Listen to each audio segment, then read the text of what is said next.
누가복음 2장 8절에서 20절 말씀입니다. 그 지역의 목자들이 밤에 밖에서 자기 양떼를 지키더니 주의 사자가 곁에 서고 주의 영광이 그들을 두루 비추매 크게 무서워하는지라. 천사가 이르되 무서워하지 말라. 보라, 내가 온 백성에게 미칠 큰 기쁨의 좋은 소식을 너희에게 전하노라. 오늘 다윗의 동네에 너희를 위하여 구주가 나셨으니 곧 그리스도 주시니라. 너희가 가서 강보에 쌓여 그 위에 누워 있는 아기를 보리니 이것이 너희에게 표적이니라 하더니 호련히 수많은 천군이 그 천사들과 함께 하나님을 찬송하여 이르되 높은 곳에서는 하나님께 영광이요 땅에서는 하나님이 기뻐하신 사람들 중에 평화로다 하니라. 천사들이 떠나 하늘로 올라가니 목자가 서로 말하되 이제 베들레헴으로 가서 주께서 우리에게 알리신 바 이 이루어진 일을 보자 하고 빨리 가서 마리아와 요셉과 그 위에 누인 아기를 찾아서 보고 천사가 자기들에게 이 아기에 대하여 말한 것을 전하니 듣는 자가 다 목자들이 그들에게 말한 것을 놀랍게 여기니 마리아는 이 모든 말을 마음에 새기어 생각하니라. 목자들은 자기들에게 이르던 바와 같이 듣고 본 그 모든 것으로 인하여 하나님께 영광을 돌리고 찬송하며 돌아가니라. 아멘. 할렐루야. 우리 옆에 계신 분들과 인사합시다. 사랑합니다. 축복합니다. 예, 여러분들 드디어 신약이에요. 드디어 신약. 놀랍지도 않죠. 예, 횟수 120번이니까 2년이 지나고 3년째 만에 우리가 신약 수요 말씀에 맥잡는 성경 강해 구속사 중심으로 이제 성경 말씀을 이렇게 잠깐 보는데 제가 생각하기에 1년 정도 늦어졌어요. 예, 신약으로 넘어오는 게. 그만큼 구약에 우리가 말씀을 조금 더 깊이 보고, 예, 깊이 볼 수밖에 없었던 이유가, 여러분, 제가 목사이지만 성경에 대해 참 몰랐다라는 생각을 참 많이 했습니다. 특별히 이스라엘의 역사, 왕들의 그 행적들을 보면서 참 내가 무식했구나 하는 생각을 참 많이 했어요. 또 하나, 이 성경 전체의 흐름에 대해서 그렇게 많이 공부하고 싶고 또 그런 성경에 대한 공부를 하는 데가 있으면 돈을 주고서라도 가서 배우고 돈을 주고서라도 공부를 했는데 시골에 와서 제가 촌사람이 된 것 같아요. 실제로 오늘이 2017년 7월 21일 우리가 저희 가정이 이사 온 날이에요. 딱 만 5년째 되는 날입니다. 그러니까 5년 동안 스타일도 촌놈이 됐고요. 스타일이 겉으로 드러나는 것도 촌놈이 됐고 속으로도 촌놈이 된 것 같아요. 그런데 다만 제가 자랑할 수 있는 것이 무엇이냐면 제가 앞서 이야기했죠. 성경에 대해서 너무 몰랐다. 그런데 이 수요 예배의 말씀을 준비하면서 제가 성경에 대해서 요만큼 더 알아가고 있다는, 더 많이 알게 됐고 하나님께서 왜 이렇게 했는가를 알게 되는 거예요. 또 하나의 성경에 대해서 알아가는 또 하나의 방법이 뭐였을까요? 아침 묵상이에요. 아침 말씀 요만큼 한 페이지를 만들기 위해서 여러분 저는 부단히 노력합니다. 제가 처음 시작할 때 참고할 만한 묵상집도 없었어요. 그래서 혼자 한 페이지 그 본문을 택해서 요만큼 제 손바닥만큼의 묵상 그 내용을 정해가지고 기도 내용 쓰는 거. 어떨 때는 자다가 일어나서 기도를 바꾸고 자다가 일어나서 그렇게 말씀을 바꿀 때가 있었어요. 그러면서 제가 고민을 하죠. 무슨 고민을 할까요? 내가 언제까지 이렇게 해야 되는가라는 고민을 합니다. 그런데 뒤돌아보면 내가 요만큼만 더 알게 되더라고요.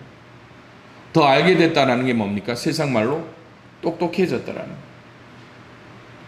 그래서 저와 여러분들이 같이 요만큼 똑똑해졌다라는 거예요. 우리 옆에 분 한번 보십시오. 많이 똑똑해졌죠? 옆에 분 한번 보세요. 예, 인사합시다. 지금 보니 많이 똑똑해지셨습니다. 예. 그런데 여러분, 제가 이렇게 말씀드리는 이유가 바로 오늘 설교 제목을 여러분들과 나누기 위함입니다. 제목이 뭡니까? 인간이 되신 하나님이에요. 좀 유식한 말로 하면 이걸 뭐라고 합니까? 성육신이라고 합니다. 성육신. 하나님이 인간의 몸을 입으셨다. 그래서 요한복음 1장 14절에는요. 여러분 본문에 몇 장 몇 절만 적으시고 집에 가셔서 성경책을 찾으셔서 좀 줄을 치세요. 제가 2주 전부터 그러죠. 너무 성경책을 안 피셔.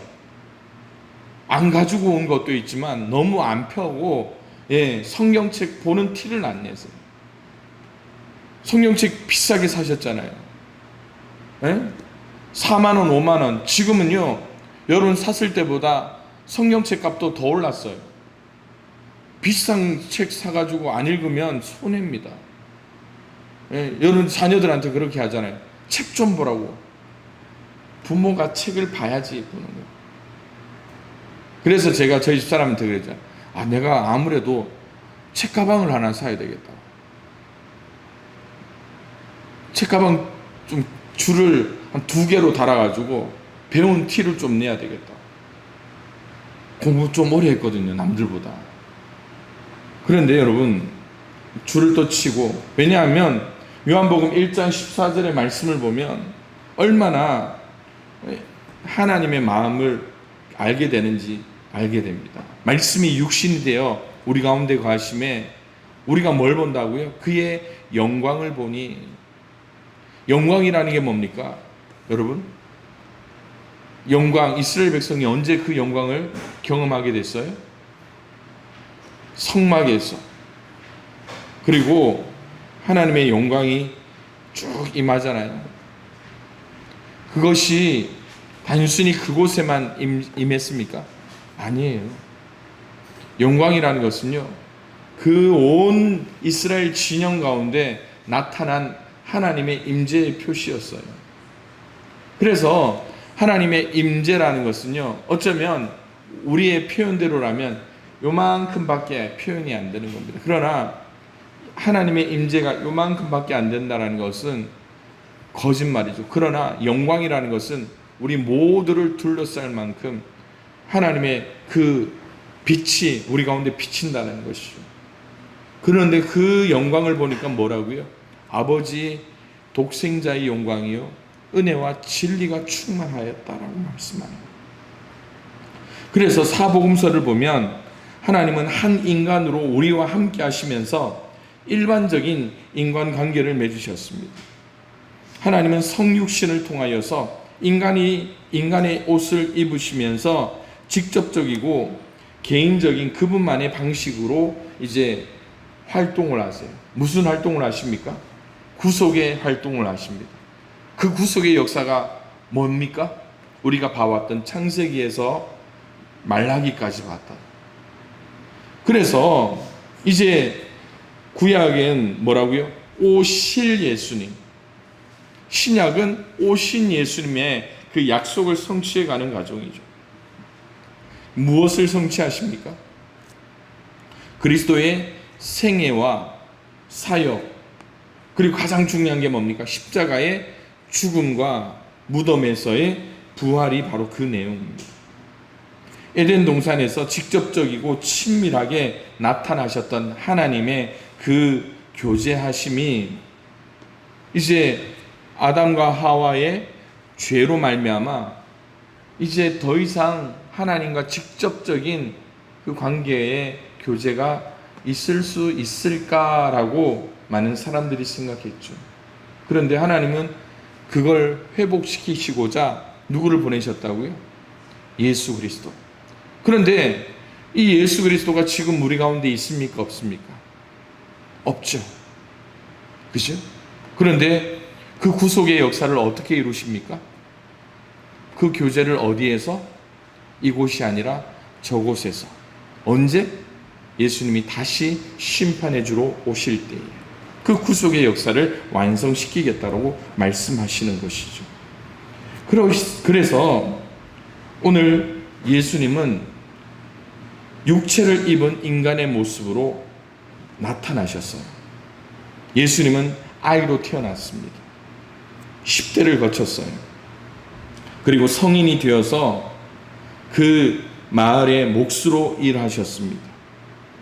그런데 예수님의 생애를 보면 존경받는 랍비라는 호칭도 사람들에게 듣게 되죠.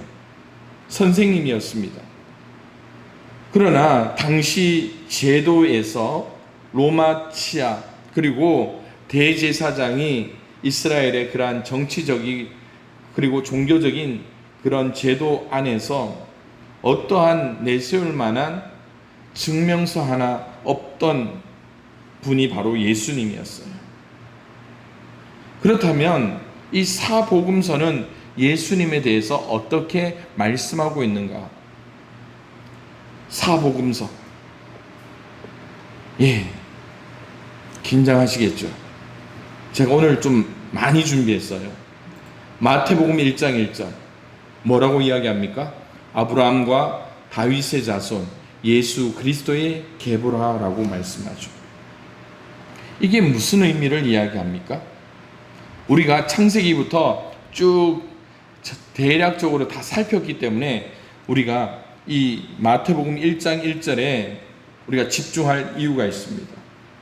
구약 성경에 끝나고 이제 신약을 여는 마태복음 1장 1절에서 이제 창세기 1장에서 우주 만물에 대한 하나님의 창조 기사로 시작되는 것에 비해서 마태복음 1장에서는요, 죄로 인해 멸망받을 수밖에 없는 인간을 재창조하기 위해 이 땅에 오신 예수 그리스도의 족보를 먼저 보여주고 있습니다.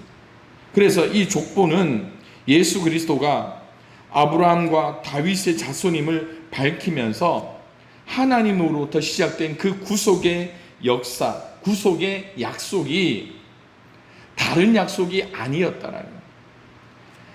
구약의 약속은 끝나고 신약의 또 다른 역사가 시작되는 것이 아니라 구약의 약속이 끝났지만 신약에서 그 연장선에서 다시 이야기한다라는 거예요.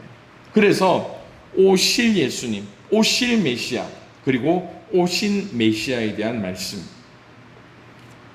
마태복음 했으면 또 어디를 봐야 됩니까? 마가복음이죠. 마가복음.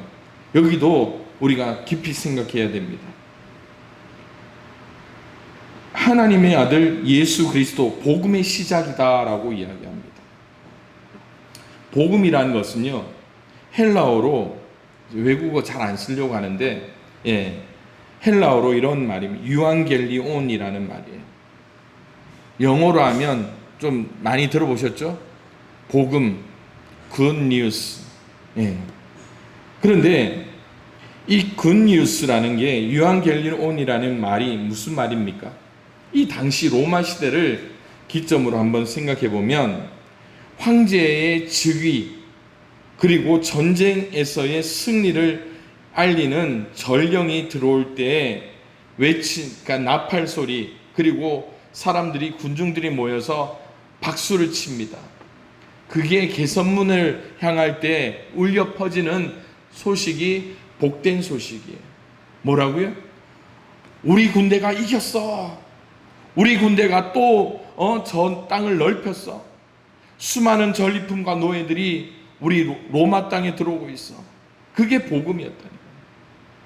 여러분, 그런데 마가복음 1장에서는 뭘 이야기합니까? 하나님의 아들 예수 그리스도의 복음의 시작입니다. 여기서 우리가 생각해야 될 게 있죠.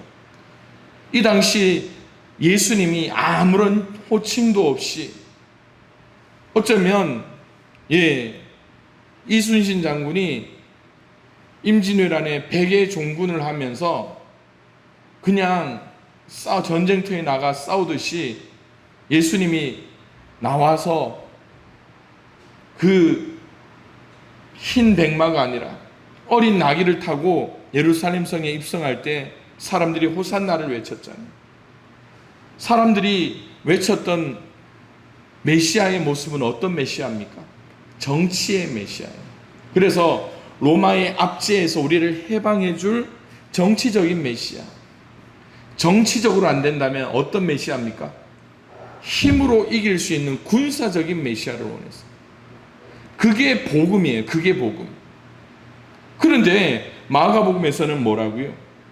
하나님의 아들 예수 그리스도의 복음의 시작이다라고 이야기합니다. 이게 무엇을 의미할까요? 하나님께서는 자신의 죄로 죽었던 영혼들 가운데 예수 그리스도의 탄생, 사역, 죽음, 그리고 부활, 그리고 이후에 승천하신 사역들을 통하여서 예수 그리스도의 주되심을 믿고 따르는 자들에게 구원의 소식을 전하는 것이라. 믿는 것이 복음의 시작입니다. 우리에게. 그래서 이 신약 성경을 통하여서 우리에게 가장 강력한 메시지가 바로 복음의 시작. 세 번째, 마태, 마가, 누가복음을 보면 뭐라고 이야기합니까? 누가복음은요 조금 애매해요. 1절에 보니까 우리 중에 이루어진 사실에 대하여 이렇게 등장합니다. 이 사실이 무엇인가를 생각해 봅니다. 예수님의 생애와 사역 그리고 가르침에 관한 사실이 구약의 성취라는 측면에서 이해된다면 모든 크리스찬이 수긍하며 받아들이고 있는 객관적인 사실이 뭐라고요? 복음이라는 거예요. 예수님의 탄생, 성육신의 사건이라는 거예요. 그런데 우리는 그러잖아요. 수많은 사람들이 아직도 예수님이 역사적인 메시아로 믿어지지 않는다라는 거예요. 예수님 믿느냐? 많은 사람들이 그러죠. 서양 귀신 믿는 종교. 옛날엔 그래서 교회를 굉장히 배척했죠. 그런데 또 그러잖아요. 이스라엘의 역사, 그 역사책이 성경책이라는 거예요. 그런데 역사라는 게 뭡니까? 과거에 있었던 사건, 사실들이죠. 그런데 많은 사람들이 예수님을 믿지 않는 이유 중에 하나가 뭡니까? 사실이 아닌, 그래서 꾸며진 이야기, 소설처럼 느껴지는 거죠. 그러나 인간이 되어 이 땅에 오신 하나님, 이 복음, 예수 그리스도는 거짓이 아니고 뭐라고요? 사실이라. 그리고 사복음서의 마지막 요한복음의 말씀은 이렇습니다. 태초에 말씀이 계시니라. 이 말씀이 하나님과 함께 계셨으니 이 말씀은 곧 뭐라고요? 하나님이시라라고 말씀합니다. 여기서 예수님은 성부 하나님과 별개의 독립된 존재이지만 하나님과 동질성을 가지신 분이라는 것을 우리에게 보여주고 있습니다. 그렇게 예수님의 본질은 하나님이라는 것에 초점을 맞추고 있어요. 그래서 예수님이 인간이 되어 이 땅에 오셨다라는 것은 어떤 존재라는 거예요? 참 신이면서 참 인간. 그렇게 우리는 믿고 있다라는 거예요. 그래서 새로운 것이 탄생하신 것이 아니라 인간의 몸을 입고 이 땅에 오셔서 33년 동안 이 땅에 계시다가 지금은 부활 승천하셔서 눈에 보이지 않는 예수님은 태초부터 계셨던 영원하신 하나님이라는 것을 우리에게 보여주고 있습니다. 그러기에 여러분, 지금까지 제가 서론으로 이렇게 말씀드린 이것만 하더라도 복음이라는 것은 우리가 분명하고 믿어야 되고, 또 믿는다면 그 복음대로 살아볼 만한 가치가 우리 가운데 있다라는 것이죠. 그렇다면 오늘 우리에게 주어진 이 누가복음 2장, 예수님의 탄생 가운데 나타난 목자들, 천사들과 목자들의 그 조를 통하여서 우리가 볼 수 있는, 깨달을 수 있는 말씀이 무엇인가를 한번 생각해 봅니다. 그 첫 번째로는요, 세계 역사의 틀 속에서 구원의 역사, 구속의 역사를 하나님은 계속해서 이어가고 있다는 것을 우리는 깨달아야 돼요. 우리가 왜 예수님을 믿습니까? 내가 잘나서입니까? 아니에요. 우리가 특별하긴 특별하죠. 그러나 세계 역사 속에 하나님은 지속적으로 구속의 역사를 행해 오셨고, 그 가운데 우리는 반응함으로 믿고 있다라는 거예요. 이것이 복음이다라는 거예요. 이것이. 그래서 내가 믿는 이것이 복음이라는 확신이 있어야죠. 그런데 뭡니까? 제가 상주에 내려와서 제일 많이 들었던 이야기가 병원에 대한 이야기. 병원 갈 만한 병원이 없대요. 그런데 상주에 병원이 얼마나 많은지 몰라요. 우리 동네에 없어서 그러지 시내 가니까 병원이 참 많아요. 그런데 여러분, 그러잖아요. 다 돌팔이에요, 돌팔이. 그런데 여러분, 돌팔이한테 아프면 또 어떻게 합니까? 가서 치료받잖아요. 그런데 또 어때요? 돌팔인데 왜 가서 치료받습니까? 그런데 한 번 나으면 어떻게 해요? 야, 이 사람 용하다라고 이야기해요. 그런데 그 치료받기 전에는 뭐합니까? 계속 헐뜯는 거죠. 우리가 믿는 복음에 대해서도 그렇게 이야기한다니까요. 이것이 복음인지 이것이 저건지. 지난주에 우리 교회 한 여자분이 와서 상주 문화회관에서 성경 강의를 하는데 목사님이 와서 들어봤으면 좋겠다. 그렇게 하면서 팜플렛을 갖다 주는 거예요. 네, 저는 못 만났는데 집사람이 봤어요. 그런데 제가 그걸 알아봤을까요? 안 알아봤을까요? 알아봤죠. 유튜브로 들어가서 영상 보면서 도대체 무슨 이야기 하나. 제가 바라본 이유가 뭘까요? 보내온 그 팜플렛을 보니까 냄새가 나요. 냄새가. 바른 냄새가 아니라 바르지 않은 냄새가 나요. 그런데 참 놀라운 게 뭔지 아십니까? 어제가 강연하는 날이었거든요. 어제 아침에 교회로 전화가 오는 거예요. 그래서 제가 받았더니 뭐라는지 아세요? 목사님, 마음 결정하셨어요? 뭐 결정이에요? 그랬더니 오늘이 강의 있는 날인데 오시면 참 좋은데. 아니요, 안 가요. 그랬더니 뭐라는지 알아요? 아유, 사모님이라도 오면 참 좋은데. 아유, 죄송해요. 그러면서 끊었어요. 그런데 제가 유튜브를 들어가 봤더니 사람을 외모로 판단하면 안 되는데 유튜브로 하는 그 설교를 보니까 목소리도 안 들리고 생김새가 완전 할아버지가 나와서 이렇게 강의하시는 거예요. 그런데 여러분, 이분이 왜 그런 열심을 가지고 교회마다 찾아다니면서 강의를 오라고 할까요? 그 분에게는, 우리한테는 뭐 가짜 정통이니 뭐 이단이니 이런 기준을 이야기하지만 그분한테는 그게 복음이에요. 그 목사님의 설교가 복음이에요.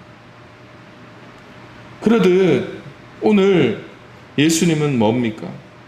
요셉이 갈릴리 나사렛에서 유다 베들레헴이라는 다윗의 동네로 호적하러 가는데 하나님이 세상의 법을 통하여서 그곳에서 예수님이 태어나게 하시고, 미가 5장 2절 베들레헴 에브라다야 너는 유다 족속 중에 작을지라도 이스라엘을 다스릴 자가 내게로 나올 것이라. 그 근본은 상고의 영혼에 있느니라. 여러분, 이 예수님의 탄생 뭐 때문입니까? 역사적인 그 모든 과정을 보면 가이사 아구스도가 영을 내려 호적을 하게 했거든요. 호적을 하게 했습니다. 그 광대한 로마 영토에 수많은 사람들이 살잖아요. 그런데 그곳을 효과적으로 다스리기 위해서 호구조사를 합니다. 그런데 호구조사 이야기하면 우리가 누구 이야기가 나옵니까? 다윗 이야기 나오잖아요. 다윗의 말년에 하나님 앞에 범죄했던 사건. 호구조사가 뭐 때문입니까? 예? 뭔 조사예요? 하나님의 힘을 의지하지 않고 우리 군대의 힘을 의지하겠다라는 거죠. 그런 사건들 속에서 예수님의 아버지 요셉과 마리아가 베들레헴으로 호적하러 갔는데 거기서 이제 예수님을 출생하게 되었다라는 거예요. 그런데 여러분, 이것이 바로 하나님의 섭리라는 거예요. 오늘 우리의 섭리도 우리를 향한 섭리도 맞아요. 우리는 뭐라고 합니까? 뭐 이렇게 저렇게 하다가 이렇게 되면 오늘 뭐 했다고?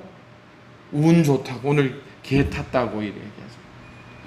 그건 안 믿는 사람들이 표현이에요. 여러분들, 이 자리에 권사님, 장로님들쯤 되면 말 표현이 달라져요.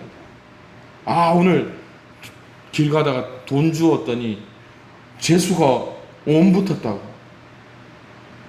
기분이 좋아서 그렇게 하겠죠. 그런데 우리의 표현은 그렇게 해서는 안 돼요. 최소 하나님 말씀, 우리가 하나님을 믿고 우리의 삶을 하나님이 인도하신다는 걸 알게 된다면 우리의 삶에 하나님이 함께 하시다. 그래서 운명론, 믿지 않는 사람들은 운명론이죠. 그런데 믿는 사람들은 조금 유식하게 하면 하나님의 섭리론을 따르는.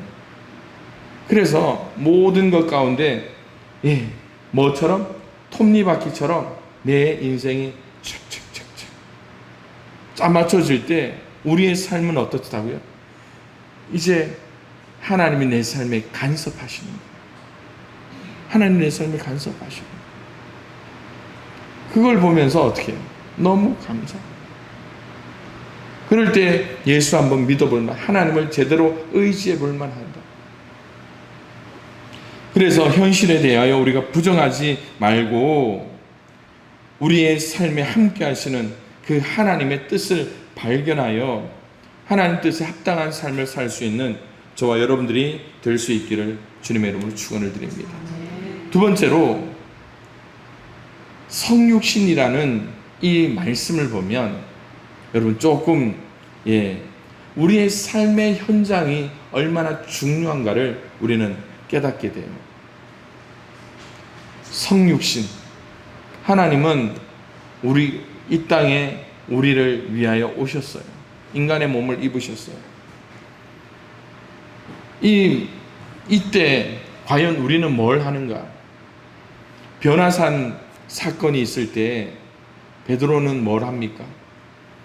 이곳에 초막셋을 짓고 여기서 살면 안 됩니까? 라고 이야기하는. 그런데 성육신의 본체 대신 예수님은 뭐라고 합니까? 우리가 있을 곳은 여기가 아니라 저기다. 저기가 뭡니까? 귀신 들린 아들 때문에 제자들에게 찾아와서 한 아버지가 막 마음을 토로하는 그런데 복음이 필요한 곳이 바로 우리가 있어야 될 곳이라는 거예요. 목자들이 밖에서 밤에 자기 양떼를 지키다가 주의 사자를 통하여 예수님의 탄생 소식을 접하게 됩니다. 누가복음 10장 12절에 무서워하지 말라. 보라, 내가 온 땅에 온 백성에게 미칠 큰 기쁨의 좋은 소식을 너희에게 전하노라. 오늘 다윗의 동네에 너희를 위하여 구주가 나셨으니 곧 그리스도 주시니라. 너희가 가서 강보에 쌓여 구유에 누워 있는 아기를 보리니 이것이 너희에게 표적이니라 라고 말씀합니다. 이때 수많은 천군 천사들이 이렇게 고백하죠. 지극히 높은 곳에서는 하나님께 영광이요, 땅에서는 하나님이 기뻐하신 사람들 중에 평화로다 라고 말씀합니다. 온 백성에게 미칠 큰 기쁨의 좋은 소식인 구주의 나심. 여러분, 이쯤 되면 목자들은 어떤 삶을 삽니까? 여러분이라면 어떻게 했을까요? 뭐가 중요하다고요? 삶의 현장이 중요합니다. 그런데 이 목자들의 반응을 한번 보시겠어요? 목자들의 반응은요, 그들이 뭘 해야 될지 알고 있었습니다. 실제로 목자들은 배우지 못하고 배경도 없고 가진 것이 없는 사람들이 하는 직업이랍니다. 천대받는 직종 중에 하나가 목자들의 일이었습니다. 그런데 이들은 양떼를 돌보기 위해서 야영 생활을 했기 때문에 이 흔한 유대인들이 지키는 정결의식이나 종교 활동 자체를 할 수 없었던 사람들입니다. 그런데 예수님이 탄생하실 때 왜 천사들이 다른 어떤 좋은 데를 가지 않고 목자들을 찾아갔을까요? 자신의 일에 최선을 다하고 있는 목자들이었기 때문에. 무슨 말씀인지 아시겠어요? 오늘 또 내 삶에서 최선을 다하는 그 자리에 하나님은 찾아가시고 성육신의 예수님이 소외되고 가난한 이웃들을 찾아 나선다는 것을 우리에게 보여주고 있습니다. 이렇듯 예수님이 주시는 은혜가 아니면 우리에게 평강이 임할 수 없기에 예수님께서 주신 은혜를 깊이 간직하며 주님과 동행하며 우리 삶의 자리에서 예수님을 만나는 저와 여러분들이 될 수 있기를 주님의 이름으로 축원을 드립니다. 마지막으로 여러분, 이 성육신, 인간이 되신 하나님을 만나는 성도의 삶에서는요, 영적인 감각, 다시 말씀드리면 깨어있음이 중요하다는 것입니다. 영적인 감각이라는 표현을 쓰면서 참 고민되는 표현이 있었습니다. 우리는 무엇 때문에 이 영적인 감각, 이런 뭐라 해야 되나요? 이런 표현에 주의합니까? 우리는 꿈만 잘 한번 꾸면 그 꿈만 기억나도요, 이게 하나님이 하신 것처럼, 이게 뭐처럼 그러는 거예요. 우리 아이들도 유튜브를 보면서 이제 많이 영향을 받는 것 같아요. 자다가 호랑이가 나타났다. 누가 애기 가졌다고 막 자기네들끼리 이야기하는 거예요. 그런데 여러분, 이런 것에 휘둘려서는 안 되죠. 영적인 감각이라는 것은요, 꿈이나 유튜브를 통해서 나타나는 그런 것을 이야기하는 게 아닙니다. 제가 잘 이야기하죠. 세 가지 뭡니까? 세 가지. 바로 알고, 바로 믿고, 바로 사는 복음의 삶이에요. 이 목자들이 오늘 주인공처럼 나타나는데 오늘 주인공은 예수님이에요. 그런데 목자들이 주인공처럼 말씀의 큰 획을 그을 수밖에 없었던 이유가 무엇인가를 보면 천사들이 하늘로 올라간 후에 목자들이 뭘 했는가를 15절에서 보면 됩니다. 이제 베들레헴으로 가서 주께서 우리에게 알리신 바 이 이루어진 일을 보자. 그들이 어디로 가자고요? 베들레헴으로 가자라고 이야기합니다. 이들의 영적인 감각이 이렇게 뛰어난 겁니다. 여러분, 실제로 한번 생각해 보십시오. 천사들이 하늘로 올라간 후에 즉각적으로 반응이 목자들이 베들레헴으로 가서 이루어진 일을 보자. 이루어진 일, 사실인지 아닌지를 알아보기 위한 그들의 판단이 아니라 이것이 하나님께서 하신 일이라면 우리에게 무엇을 보여주실 것인가를 그들이 보자는 거예요. 그렇잖아요. 우리 여기 있으니까 때로 그래요. 예, 저기 119 구급차만 와도 우리 아이들은 막 마음이 곤두서요. 왜냐하면 우리 자기들도 119가 오는 걸 몸으로 한번 겪었잖아요. 5년 전에. 그리고 저 마을에 119가 가면 저 마을에 권사님, 집사님들이 살고 계시니까 혹 또 누가 또 편찮으신가 거기에 대해서 많이 관심이 가더라고, 우리 아이들이. 그런데 누가 저기에 있나? 궁금한 사건이 아니에요. 그런데 하나님께서 하실 일에 대하여 그 하실 일이 어디에 있습니까? 어디에 있습니까? 구약 성경에 있잖아요. 그들이 보지 못하고 그들이 지키지 못했던 종교 의식과 그러한 신앙적인 활동 가운데서 그들이 혹여나도 이것이 일어날까? 그래서 뭐라고요? 우리에게 알리신 바, 주께서 우리에게 알리신 바, 이 이루어진 일을 보자고 이야기하는 거예요.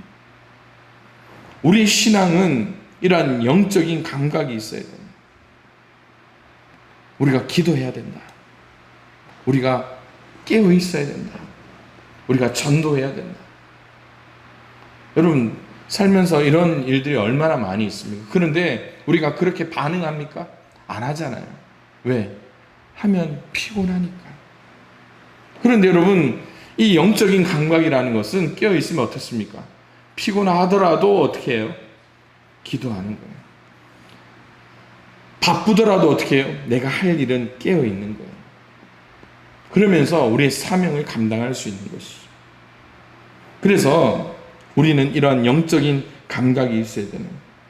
계시된 말씀을 받아들이고 믿는 것, 그것이 은혜지만 인간적으로 보니 영적으로 수용해야 되는 문제가 있습니다. 영적인 감각이 없으면 결단할 수도 없고 열심히 섬길 수도 없습니다. 성육신의 뜻을 받아들이지 못하면 우리는 믿음이 성립할 수 없다라는 것도 깨닫게 되는 것입니다. 그러기에 사랑하는 성도 여러분, 우리의 존재 목적을 깨닫고 영적인 감각으로 주의 사명을 감당하며 우리 삶에 함께 하시는, 우리의 삶의 현장에 찾아오시는 주님을 바라보며 영광을 올려드리는 삶을 살아야 된다는 것입니다. 사랑하는 성도 여러분, 인간이 되신 하나님은 시간이 많아서 오신 하나님이 아닙니다.